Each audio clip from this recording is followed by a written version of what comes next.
Good morning, everyone. My name is Sandra Hazel Frank. We have come together today at the Unitarian Universalist congregation of Shelter Rock, where I am honored to be a worship associate. Setting this hour of worship apart from life's busyness each week is really meaningful for me. Our guest minister today is Erol Delos Santos, our former student minister from the past congregational year. He is an aspirant with the Unitarian Universalist Association and a seminarian and member in good standing at the Fourth Universalist Society. This congregation is served by our ministry team. Our lead minister and minister of life and religious education is the Reverend Dr. Natalie Fenimore. Our associate minister of congregational life is Reverend David Carl Olson. Welcome. Whether you are a member or a guest, you are welcome here. Whether you are in the pews or watching live stream, you are welcome here. No matter where you're from, who you love, what you believe, and all the identities you may carry with you, you are welcome here. Unitarian Universalist congregations seek to create a safe and loving place for all. A place to be challenged, a place to be comforted, a place to grow in the life-giving waters of community, and we do have community here. If you are a newcomer today, know that we look forward to getting to know you and invite you to please stop by the welcome desk in the lobby. To learn more about the congregation and Unitarian Universalism, please consider visiting our website at UUCSR.org.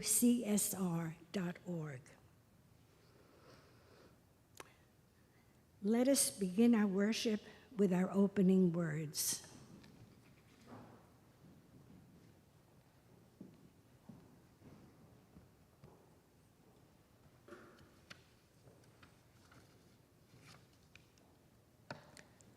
There is a river flowing through my soul. There is a river flowing through my mind. There is a river flowing through our hearts. Welcome. Let us worship together.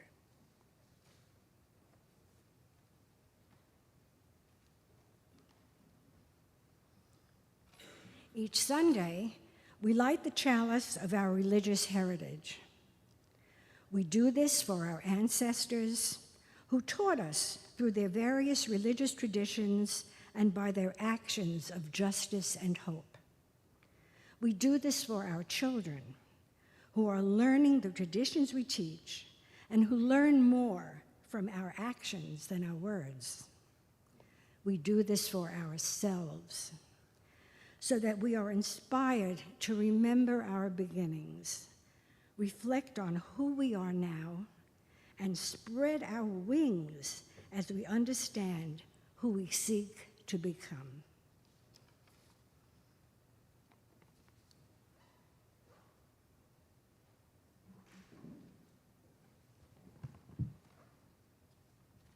Now please rise in body or spirit as we sing hymn number, please rise in body and spirit as we say our words of affirmation.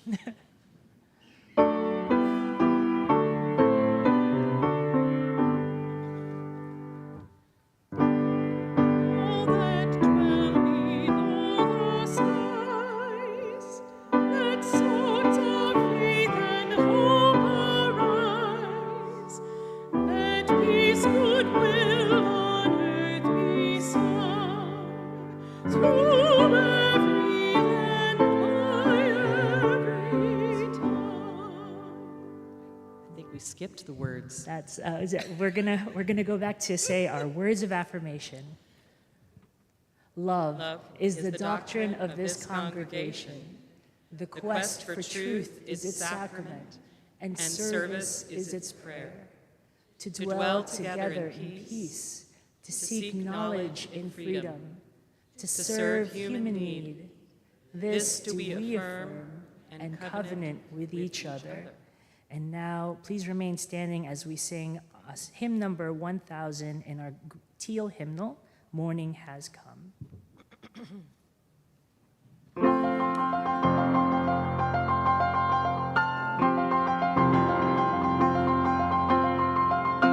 Morning has come, arise and greet the day. Dance with joy and sing a song of gladness. The light of hope here shines upon each face. May it bring faith to guide our journey home.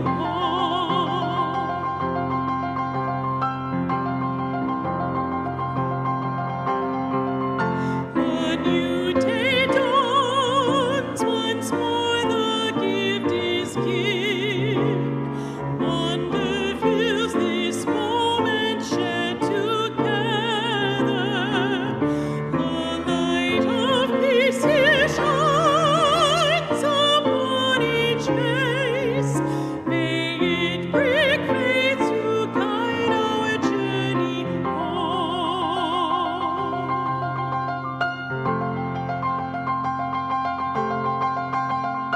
Open your eyes to see that life abounds. Open hearts to welcome it among us. The light of love here shines upon each face. May it bring faith to guide our journey home.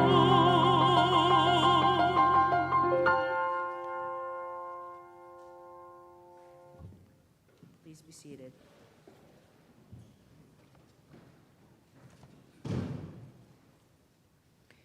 In the pre-colonial animist-based folk traditions of the Philippines,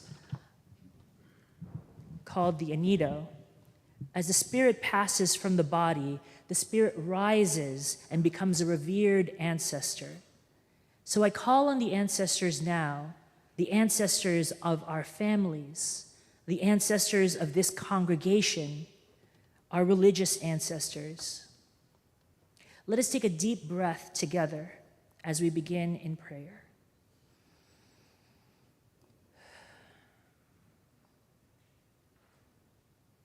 I want to take a moment to recognize the spirits among us now, who warm our faces in the light of the sun, who stoke the embers of our anger and outrage, who guide us for our fight for justice, for ourselves and for others, who fortify us in our courage and strength, who hold us in our brokenness, who embrace us through the wind, who play with our children when we aren't looking. Friends, the greatest illusion is the illusion of separation. Just as there are forces that seek to divide us, let us call forth the spirits that forge our bonds in the fires of community. As we carry each other through the chaos and the calm of the storm, let us remember that our collective strength matters and that we all deserve to be loved and cared for. We show this strength now by holding each other in our sorrows, our hardships, our loss, our grief, and our anxieties. I invite you to hold these in your heart in a moment of silence.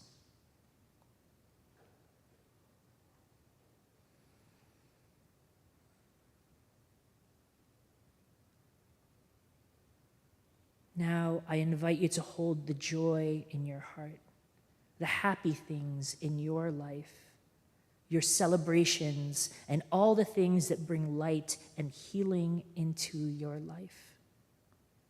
Let us take a moment of silence to hold these in our hearts.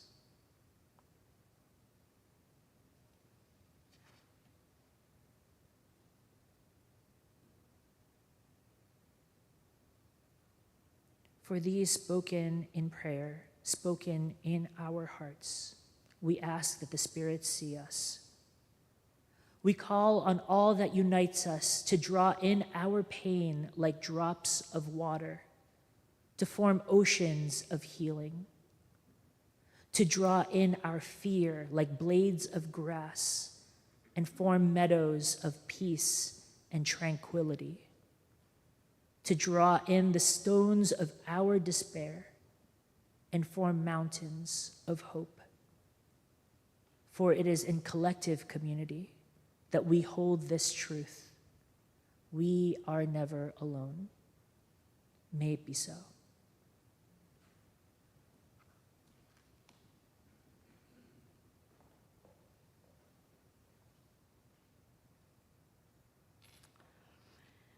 This month's offering will benefit the children and youth of the village of Hempstead. Each August, Reverend Reginald Benjamin of ABBA Fellowship Ministries organizes a back-to-school supplies drive. Our congregation has participated in this effort for many years. The Sunday's collection proceeds will be used to purchase needed supplies for this project. The need is great. 29% of the children of the village live in poverty, and as it's been said, it takes a village to raise a child. Please be as generous as you can.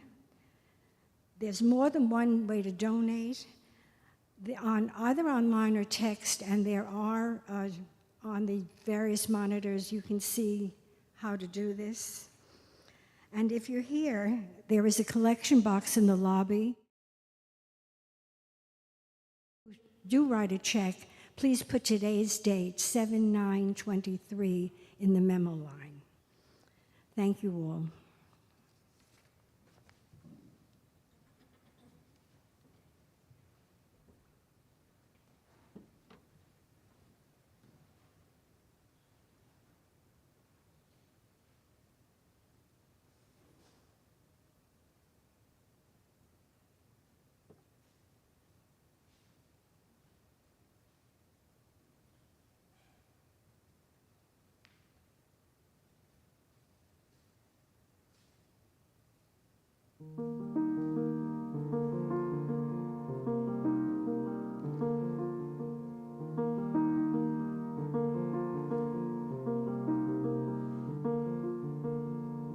I took my love and I took it down. I climbed a mountain, I turned around, and I saw my reflection in the snow-covered hills. So the landslide brought me down. Oh, mirror in the sky, what is love?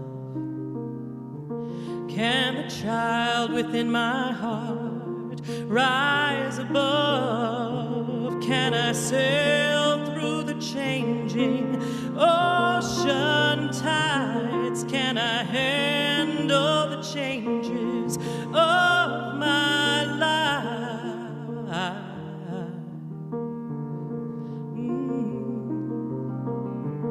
I don't know.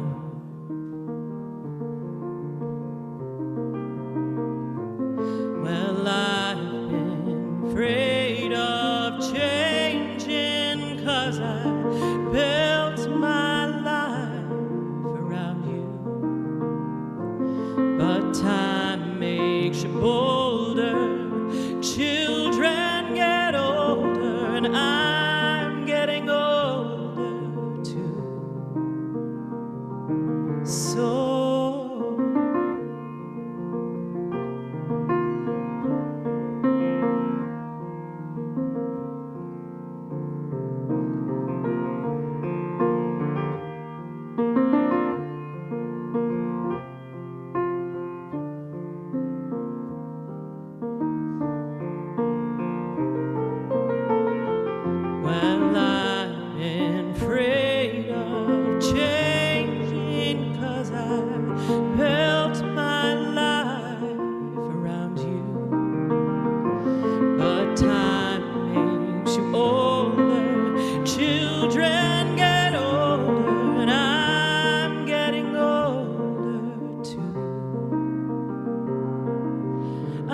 take this love, take it down. Oh, if you climb a mountain and you turn around, if you see my reflection in the snow-covered hills, well, a landslide will bring it down, down. And if you see my reflection in the snow-covered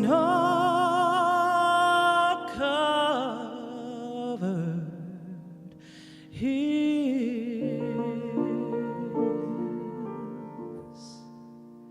well, maybe the landslide will bring it down. Well, the landslide will bring it down.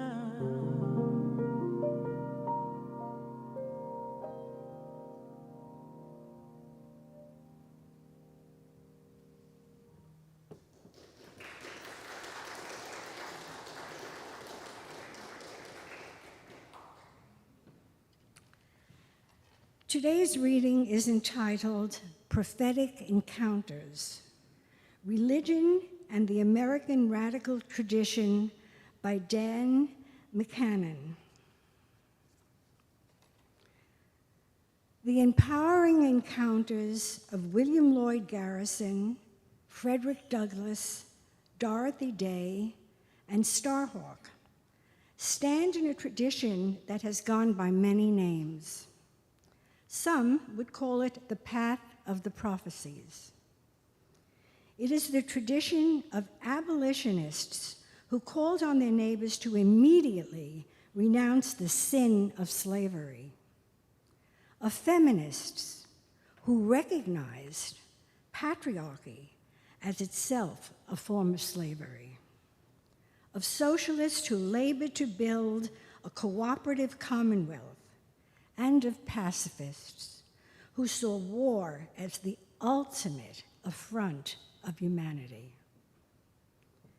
When human beings encounter one another deeply, in the midst of their struggles for freedom and equality and community, prophetic power is unleashed. This is power to denounce, to condemn those who would grind the face of the poor into the dust, in the words of Isaiah.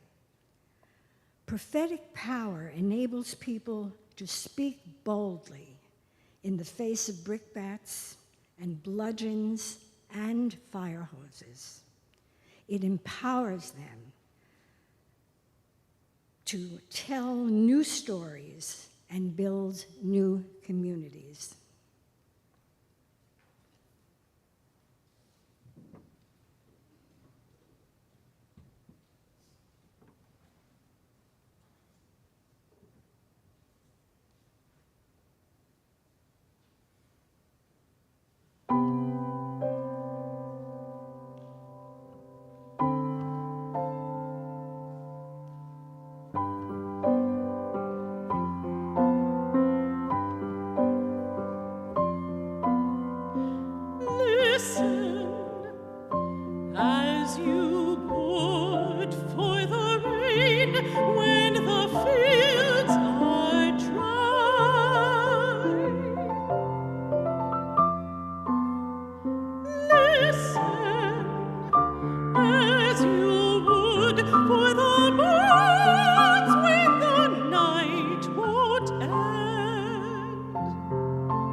Do not make a sound. Do not intrude, only listen, only listen. Allow another their turn. Listen close, listen pure, listen true.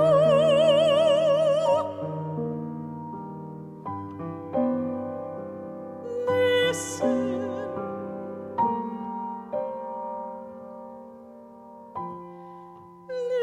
Listen to learn.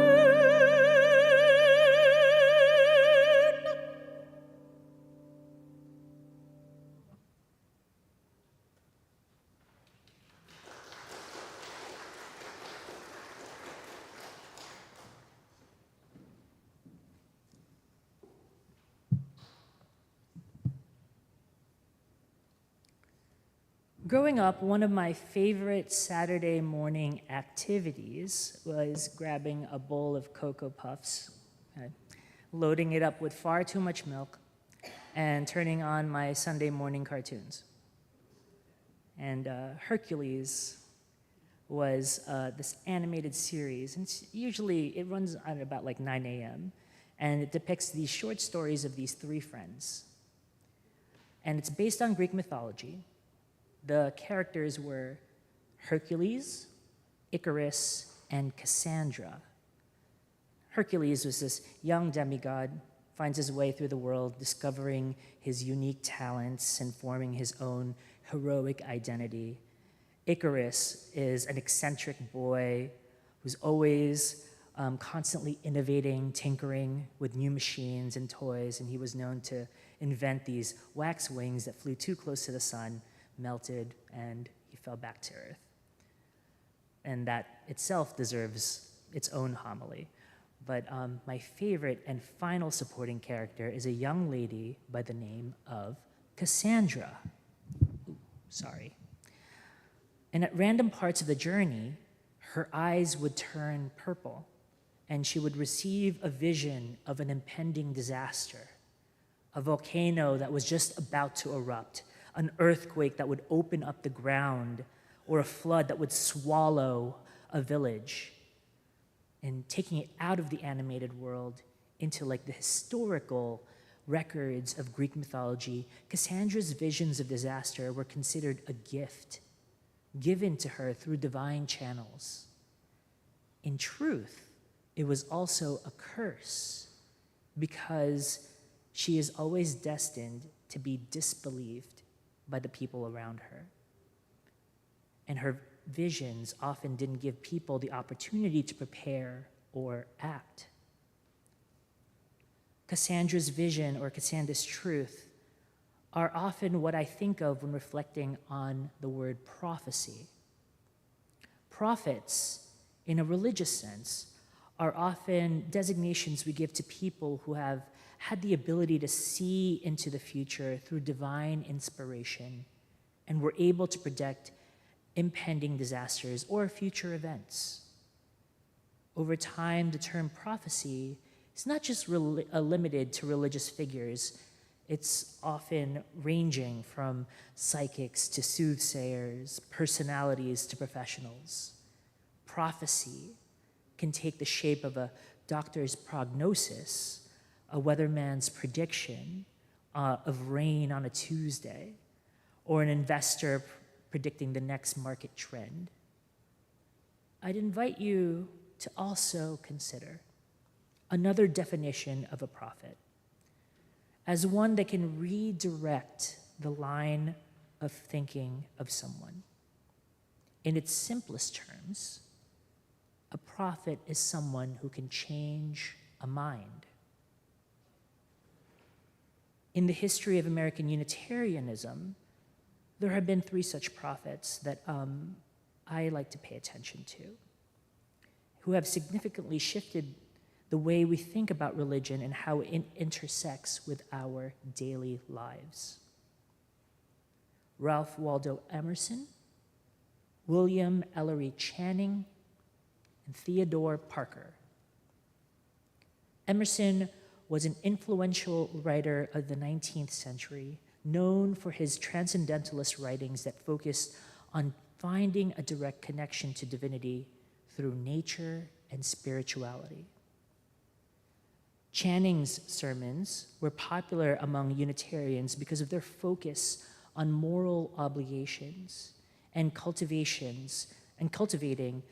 personal character. And finally, Theodore Parker, who was a minister but also a powerful abolitionist whose work helped shape religious liberalism into what it is today. The prophetic words of these ancestors of American Unitarianism challenged religious thinking and asked us to consider how justice, tradition, and the advancement of ethical values plays a role in how we shape our lives.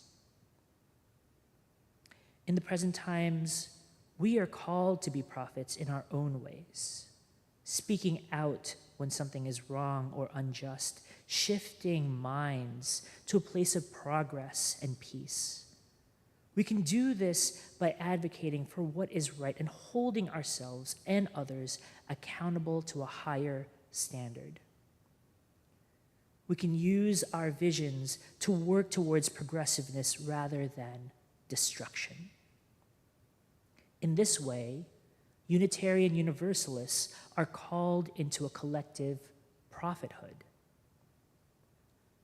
This speaks to the legacy of Martin Luther, who also carries with him a prophetic spirit. Luther was an influential figure in the Protestant Reformation who spoke out against injustices he saw within the church and its practices. He advocated against simony, like the buying and the selling of holy offices, or indulgences, which is a form of payment to bypass sin. He spoke out against both of those. His works led to an establishment of what is now known as Lutheranism, which holds within it an idea of a prophethood of all believers, that we all have access to divine inspiration, the many sources of our wisdom tradition that bring forth the Unitarian Universalist values of progressive thought. Liberatory practices, anti-oppressive beliefs, LGBTQIA rights, anti-hierarchical thinking, womanist and feminist theology, the ability to embrace different ways of growing spiritually in the world. Unitarian Universalists engage in prophetic work in community all of the time.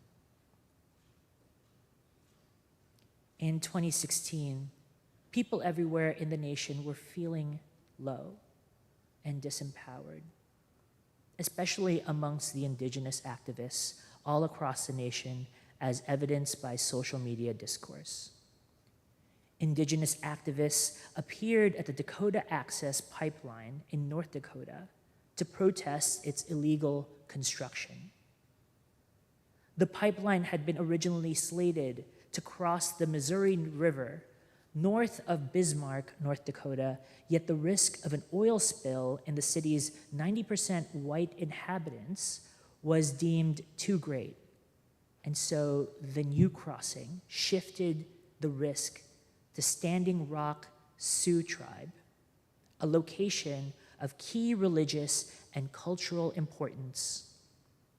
The U.S. Army Corps of Engineers approved several of the required permits without conducting an environmental impact statement or adequately consulting with the Sioux Tribe. The Standing Rock Sioux Tribe responded by organizing a peaceful demonstration at the worksite. They were joined by members of 200 other Native American tribes across the continent in what became the largest gathering of indigenous peoples in over a century. In recent years, there have been many prophets in the environmental justice movement. People speaking about the destruction of our planet and its resources. One example is Winona LaDuke, an Ojibwe environmentalist, lawyer, and writer from Minnesota. LaDuke is a co-founder of Honor the Earth, a native-led organization that works to address climate change, energy sovereignty, and food insecurity issues in indigenous communities. In a 2016 interview with Democracy Now!, LaDuke spoke about the importance of paying attention to the crises of the forest fires to the west, biblical flooding in the south, political unrest in the east, and melting glaciers in the north. LaDuke went on to say that we all have a responsibility to speak out against the destruction of our planet. Honor the Earth was a massive presence at Standing Rock when it came to the Dakota Access Pipeline. In Iowa, on the path of the same pipeline, a woman by the name of Jessica Resnicek found herself on an access road where drilling had commenced underneath the Mississippi River. On her own, she placed herself in a blockade between the river and a construction effort coming to drill through the river. She was arrested twice before assigned to stand at a ditch where she can protest peacefully, and she was assigned to that ditch by local law enforcement.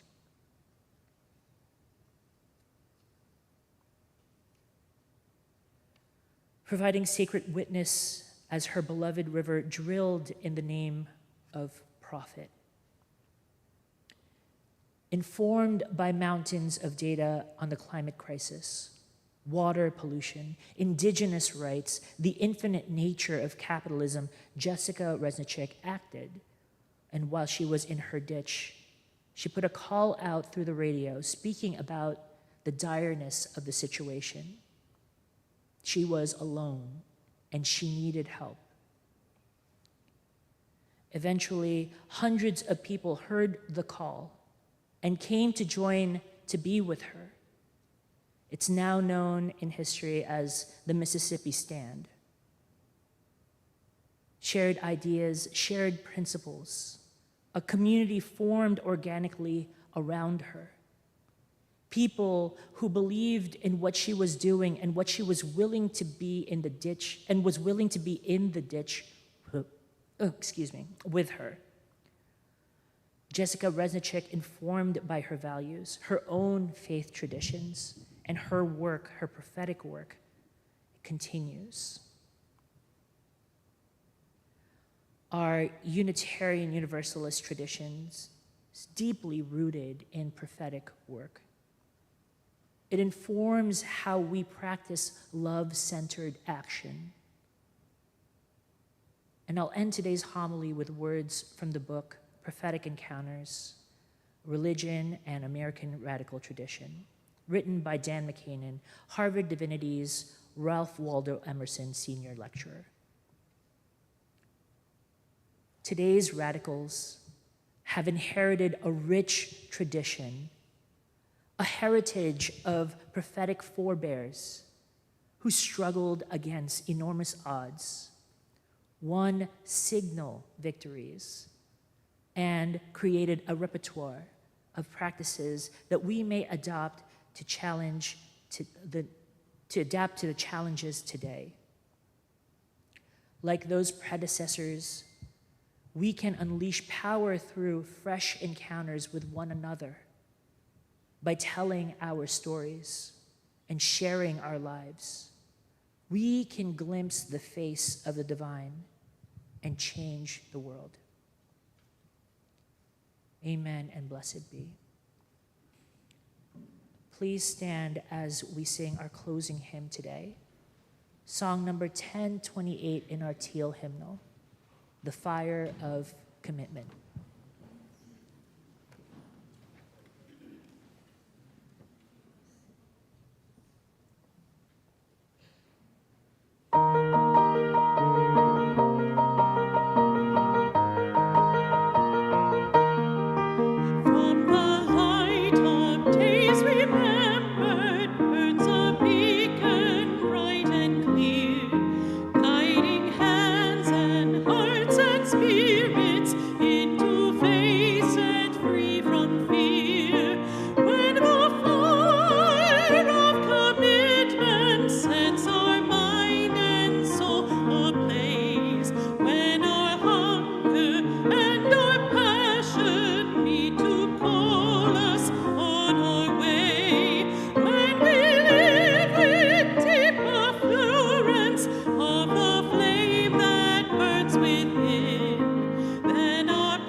You may be seated. Quite stirring. Our closing words today come from the prophetic imperative social gospel in Theory and Practice by Richard S. Gilbert. It reads like this: when every day sees the anniversary of something awful, we do well to remember the story of the great-hearted soul who ran through the streets crying, "Power, greed, and corruption. Power, greed, and corruption." For a short time, the attention of the people was riveted on this single-minded, open-hearted person for whom all of life had become focused on one great question. But then everyone went back to work, only slightly hearing, some annoyed. Finally, a child stepped in front of this wailing figure on the cold, stormy night. "Elder," said the child, "don't you realize nobody is listening to you?" "Of course I do," the elder answered. "Then why do you shout?"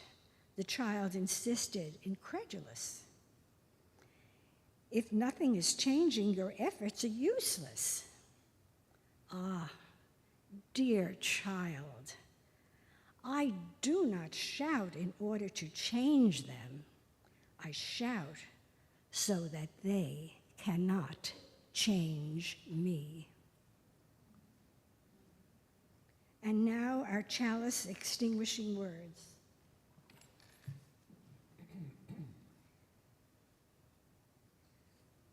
Knowing how quickly the flame of truth can be extinguished, how easily the chalice of fellowship broken, let us be vigilant in faith, keep peace in our hearts, and make care for one another the watchword of our lives together, so our light goes out everywhere into the world.